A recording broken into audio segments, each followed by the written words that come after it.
Hello, everyone, and welcome to Spirit of Truth Church. Sorry for the little bit of a delay. Um, I had a phone call that I had to take, and it was a good phone call, but I did have to take that. It was one of those types of phone calls that are very hard to get set up. That went a little bit longer than I thought it was going to. But thank you so much for hanging on here. Appreciate that. All right, so we're going to go ahead and get started continue on with our Heresy series on the essence of heresy. And today will be a little bit shorter of a lecture as well, but I'm looking forward to discussing it. So first we want to ask the question, what is the essential feature of heresy? Because there's things that are wrong, or theology or beliefs that are questionable, and then there's things that are heresy. Like this is actually destructive to Christianity. So I'd like to go ahead and read this quote from the book. Quote, by the 4th century, the term heresy was generally being used regularly to designate a teaching that emerges from within the community of faith on the one hand, and yet is ultimately destructive of faith on the other. The central defining paradox of heresy is that it is not unbelief. It is rather a vulnerable and fragile form of Christianity that proves incapable of sustaining itself in the long term. Secondarily, he also said it is not characterized in terms of questionable practices or ethics. So, in other words, real heresy, it revolves around beliefs. And it's very important to see that when we talk about heresy, we're talking about beliefs that people who are Christians hold, and that to some extent they may not see or be willing to see or understand how it's actually destructive to the core of Christianity. And people can come up with all sorts of different ways and means and philosophies and ways of essentially justifying these other beliefs, but ultimately they do become destructive. And so heresy is essentially a version of Christianity, or a version of a Christian doctrine that is intellectually defective or destructive. But again, it often comes from within the church, or at least it finds its footing in the church. Sometimes people may incorporate different types of philosophies into the church, and so they'll blend doctrine. That could be syncretistic in heresy. But again, heresy isn't necessarily something that comes from without, it comes from within. Now, the other problem with heresy is that, in general, people who do hold the heresies often will have a lot in common, but they diverge at critical points. And so heresy is dangerous because of the possible implications it can have on the future of Christianity itself. For example, say Athanasius' understanding of the Trinity never came to pass, and he wasn't there, and you have somebody maybe like Arius, who's now defining the Trinity. It's entirely possible that Christianity may have looked a lot more like Islam. For example, if you get this situation where Jesus isn't really God, then all of a sudden Jesus just becomes the next head prophet, and you have something fundamentally that looks the same as Islam, right? Where you have a head prophet and this sort of dynamic monarchian view of God. So it's interesting that certain of these heresies actually become very destructive to the church over time. Now, the other problem is this, is that when we're talking about the church and heresy, there's an intense pluralism that's going on throughout late classical antiquity, and it's still really going on today, much more in the last couple of decades. This intense pluralism, this intense blending of beliefs, this intense anything goes kind of belief system. And heresies make the church look more like those pluralistic systems of belief. Whenever you get into heresies, they always tend toward the compromising pluralistic belief system of the world's system of spirituality. And so, with that in light, let's take a look at some of the early threats to Christianity. There were 3 main threats to Christianity in the first couple hundred years. The first was physical. In other words, there was always the possibility of persecution. There were suppression of Christian communities. There was threats of violence. There were attacks against leaders. I mean, you name it. From Rome's perspective, it didn't care where the internal church people considered it a heresy or an orthodoxy or a sect or whatever.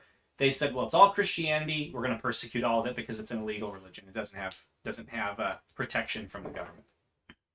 Now, the second aspect here is there's this danger of intellectual or religious assimilation.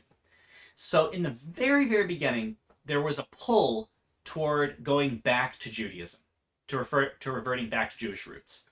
to going back to Jewish covenant markers, to going back to the Jewish food laws and really the Torah. And so there was always this pull, and you see this in some of the letters, this pull back toward Judaism. Okay.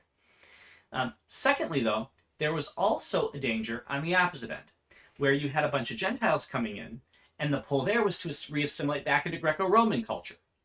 Because again, Christianity was calling sort of everybody out of all of these systems unto sort of a new system and a new way of life.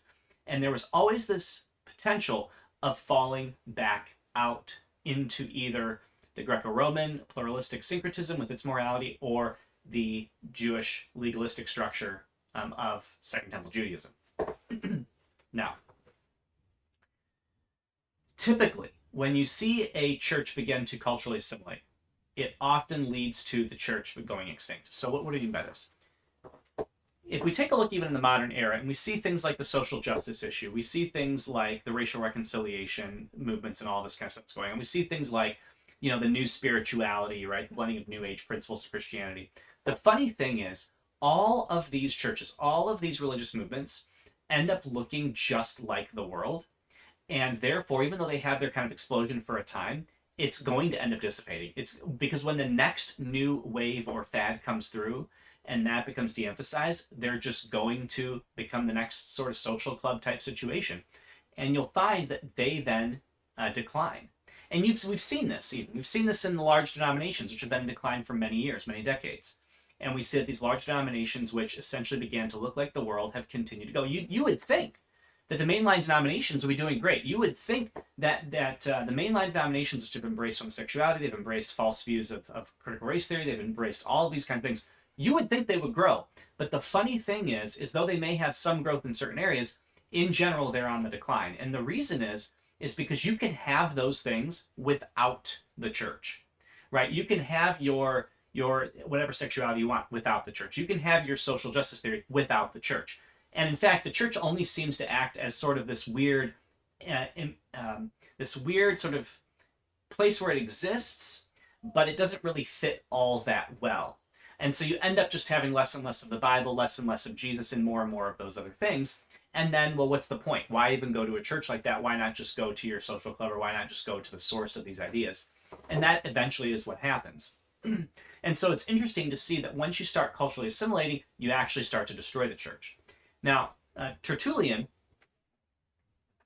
stated this. He essentially was very much against the idea of an uncritical importation of secular ideas, because he essentially was arguing for the idea that this is going to lead to the overall secularization of the church and the loss of the church's identity and integrity. And indeed, that's exactly what we see throughout all of church history when this happens. Now, the third possibility, the third threat that they were dealing with was this idea of the fragmentation of Christianity through intellectual incoherence. So this is where people from the outside would criticize Christianity. They would say, oh, intellectually you can't hold to it, or their cultural opponents saying, no, this is the wrong way to live. You had people like Celsus, you had people like Galen of Pergamum, and they essentially said that the core doctrines of Christianity could not possibly be taken seriously by an educated person or a cultured person. And so you'd have this situation where, Christianity they were trying to relegate it to the rural areas. They were trying to relegate it to a certain class. No, you see the same thing today.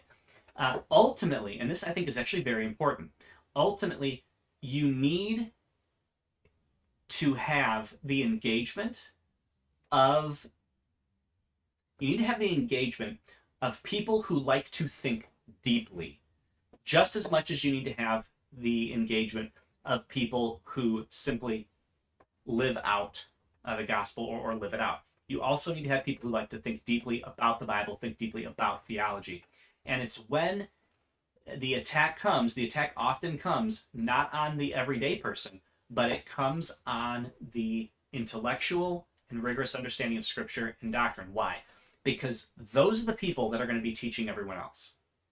And if you can dethrone and take out those people, if you can convince those people Christianity is wrong, if you can shame those people into being silent, if you can get rid of those people, then the general people of Christianity, the general people in the congregation, are leaderless.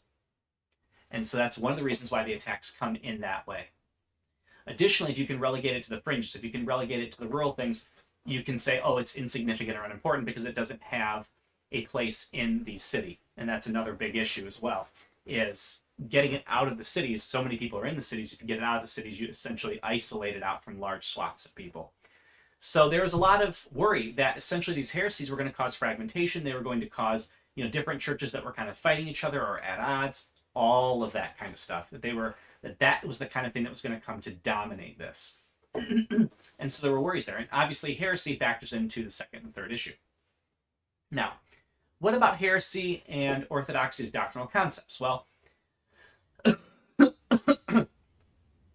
early in the 2nd century, you have an interesting split in Judaism versus Christianity, where Judaism is essentially defining itself more by its practices and its cultural markers, its orthopraxy, its right ways of acting. And Christianity was starting to define itself in orthodoxy, right belief. And so you have this initial Christian self-definition that really revolves around Jesus Christ. Who is Jesus, his identity, and to some extent the role of the Old Testament law, the role of the Hebrew Scriptures is also going to be part of this. And with that, it's kind of fascinating because that's the focus. So what do you notice a lot of the heresies are about in the first 300 years? Well, a lot of the heresies are about the nature and character of Jesus. Is he God? Is he God-man? Is he just a man? Is he a hybrid God-man?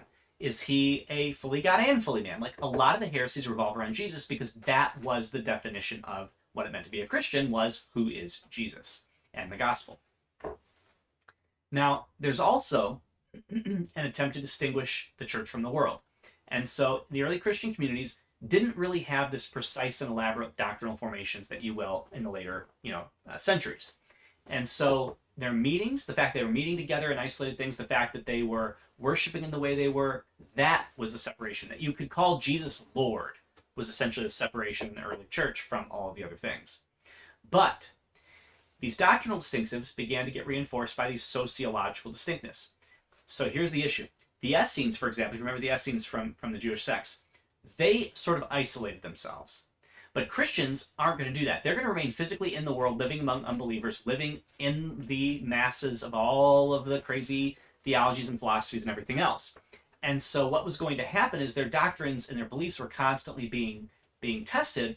And so you'll find that doctrine became the way in which Christians will be distinguished from the world around them.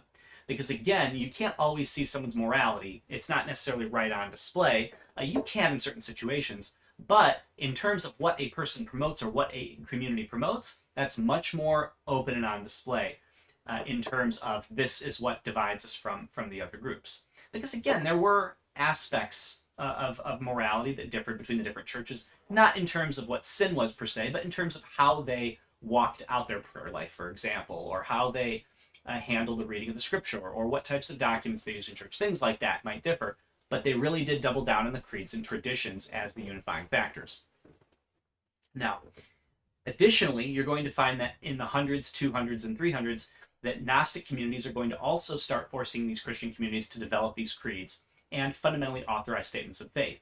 And this would include things like the canon of the New Testament and different canons being produced, as well as adherence to what they would call the apostolic rule of faith, or this core theology. So how did the early Christian communities then define and identify themselves? Well, in the first phase of this, the New Testament and early Christian writers, they emphasized the center of the Christian faith, and they didn't really police the periphery all that much. They said Jesus is the defining and marking core of Christianity. Jesus is Lord is the heart of the confession, and they linked this often to the resurrection, like Romans 10:9-10. God raised this Jesus from the dead. So the belief in Jesus as Lord and his resurrection are heavily linked. They also had fundamentally a theology of Christ being the head of the body. This is a communal and personal Christian existence. So in other words, Christ was the head both in terms of the church at large and local communities, but he was also in charge of the individual Christian. And so you have these issues coming up from the very beginning that, okay, well, who can set limits then? How are these limits going to be determined? Like, we have this core rule of faith, but what about everything else? And so there were really three different axes that this question was asked on. The first one was the cultic axis. This is essentially, how are we going to view the cultic practices of Judaism and the cultic practices of Christianity? I say cultic not in the sense of cults, but in the sense of rituals, right? In Christianity, you'd have baptism and communion, right? Those would be they would call it the cultic aspects of Christianity, but they're the ritualistic aspects. But there was generally a desire to distance oneself from the practices of Judaism. Okay, in terms of ethics, there's a question of what's acceptable versus unacceptable behavior. we see even from Paul's letters that different churches had different understandings of what was acceptable and unacceptable, and there were attempts to correct throughout the early church. And the final axis is theology. So there's emphasis on certain ideas that were going to be held to be essential to the faith. And so now as we begin to look at a modern model of heresy, we're going to talk about a couple things, a couple key aspects. And the first one, as I said earlier, is that externally it looks like Christianity, but internally it's catastrophic to the faith going forward. And this is, I think, one of the most difficult parts about Christianity in the modern day. Because if you think back to the 70s and 80s, and you think even further back into the early 1900s, and you ask yourself, what was the church dealing with? The church was dealing with the following types of heresies. They were what we would essentially call negative heresies, or deletions. In other words, they were dealing with people denying that Jesus was resurrected, people denying that Jesus was God, people denying that the Bible was the Word of God. They were fundamentally things that it was very easy to see that it was destructive to Christianity, right? It's like, well, no, if you remove the resurrection, if you remove atonement, if you remove Jesus is divine, I mean, these are things that fundamentally just destroy Christianity. And that's what people were prepared to deal with. That's the fundamentalist movement. That's the evangelical movement. These were movements that were set up to fight against negative heresies. They were trying to fight back and push back against people denying central doctrines of Christianity.